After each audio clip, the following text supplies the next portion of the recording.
안녕하세요. 뜨는 아침 묵상 이성호 목사입니다.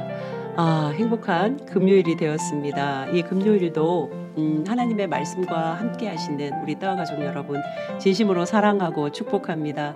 오늘 함께 나눌 말씀은 여호수아 19장 51절입니다. 제사장 엘르아살과 눈의 아들 여호수아와 이스라엘 자손의 지파의 족장들이 실로에 있는 회막문 여호와 앞에서 제비 뽑아 나눈 기업이 이러하니라. 이에 땅 나누는 일을 마쳤더라. 드디어 가나안 땅 분배가 모두 마쳐졌습니다. 이제 이스라엘 백성들에게 남은 일이란 하나님의 백성, 하나님의 자녀로 자녀답게 하나님의 백성답게 살아가는 일, 바로 그것이죠. 오늘 본문을 보면은요, 이 땅 분배가 일어난 장소, 회막문 여호와 앞이라고 기록하고 있어요. 어떤 의미일까요? 회막문 여호와 앞이라는 것은 하나님이 임재하시는 장소인데 바로 그곳에서 땅 분배가 일어났다. 어떤 의미일까요? 나에게 주어진 이 땅이 어쩌다 우연히 주어진 것이 아니라 하나님의 목적과 계획 속에 하나님의 임재하심 속에 나에게 분배된 땅이다. 이 뜻입니다. 그러니까 하나님의 목적과 계획 속에 이 땅이 나에게 왔다는 것이죠. 저는 이것이 우리에게 던져주는 메시지와 의미가 굉장히 크다고 생각해요. 많은 사람들이 인생을 살아가잖아요. 그런데 그 중에 어떤 사람은 내가 이 세상에 존재하는 것은 어쩌다 우연히 태어나 존재하는 거야. 이런 생각을 가지고 살아가는 사람이 있죠. 반면에 내가 이 땅에 태어난 것은 특별한 목적과 계획 속에 태어난 거야. 이 전자와 후자 둘은 어떤 차이가 있을까요?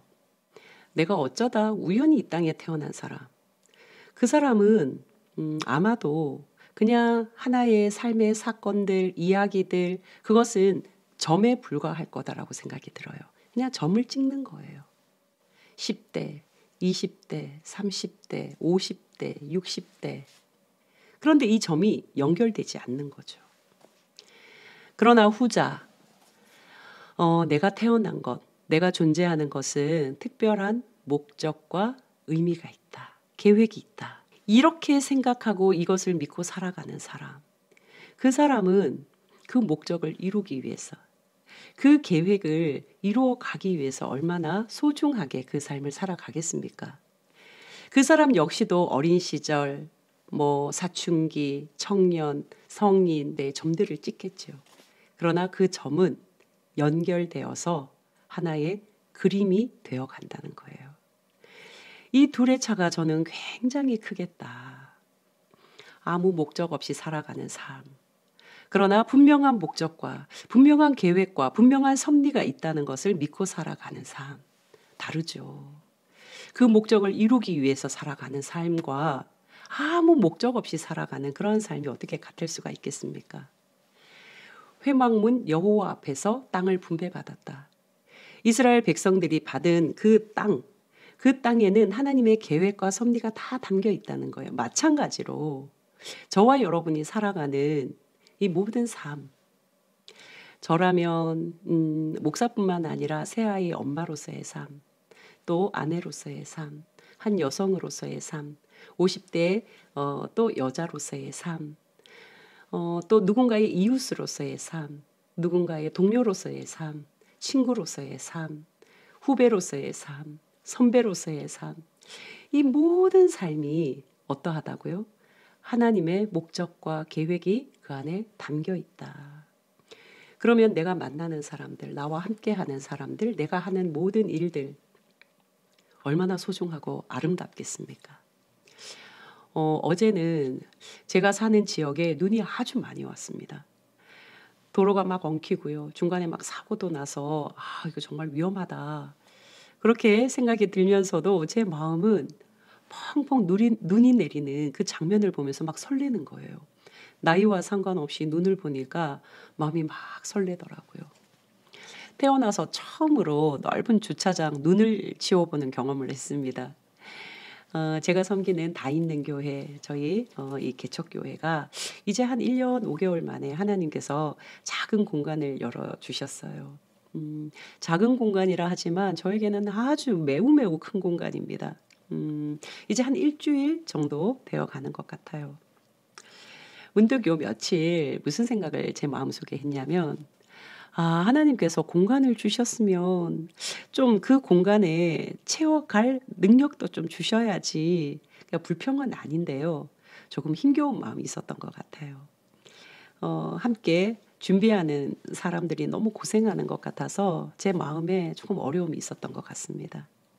사실은 이제 그 공간이 저희가 잘 리모델링을 해서 카페 공간으로 잘 사용하려고 하는데요. 좀 비용을 아끼기 위해서 인테리어를 거의 할 수 있는 한 직접 할 수 있는 것들은 직접 하려고 하다 보니까 굉장히 고되죠. 그래서 그런 고되고 힘든 마음이 막 있었는데요. 오늘 눈이 막 왔잖아요. 일을 막 하다가 느즈막하게 이제 점심으로 같이 일하는 우리 동역자들이 사발면을 하나 끓여서 막 먹었어요. 그런데 제가 그 사발면을 들고 밖으로 나왔지 뭡니까? 의자를 하나 가지고 밖으로 나왔어요. 찬바람이 불고 눈이 막 내리는데 왠지 모르게 그 눈 보면서 찬바람 맞으면서 이 사발면을 먹고 싶은 거예요. 막 먹으면서 눈을 보면서 갑자기 아무 생각이 안 나면서 머리가 개운해지면서 뭔가 하나씩 제 마음에 정리가 되기 시작하는데요. 그리고 이제 눈이 한 4시 좀 넘어서 그치길래 그때부터 이제 빗자루를 들고 막 삽을 들고 눈을 막 쓴 거예요. 막 쓸어가면서 무슨 생각을 했게요? 여호수아 말씀이 생각나는 거예요. 하나님께서 주신 땅, 너희가 지체할 수 있겠냐? 하나님이 이 공간을 주셨는데 지체하지 말고 열심히 그 땅을 가꾸고 아름답게 하기 위해서 애써라. 그건 너의 몫이다. 이런 마음이 확 드는 거예요. 너무 행복해지면서요. 눈을 치웠는데 사실은 무엇을 치운 거예요? 제 마음을 치우게 되더라고요. 그래, 맞아. 하나님이 주신 땅, 내가 아름답고 내가 정말 소중하게 가꿔야 되는데 하는 마음으로 눈을 다 치우면서 얼마나 마음이 행복했는지 모릅니다. 우리에게 주신 땅이다. 약속의 땅으로 너희에게 주었다. 막 행복해지는 거예요.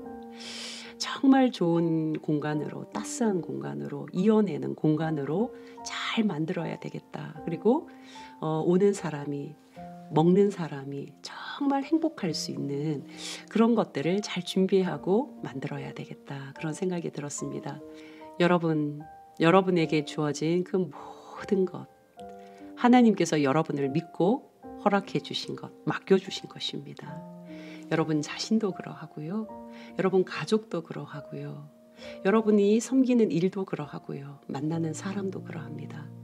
여러분들이 하고 있는 일도 그러하고 여러분들이 머무는 모든 공간도 그러합니다.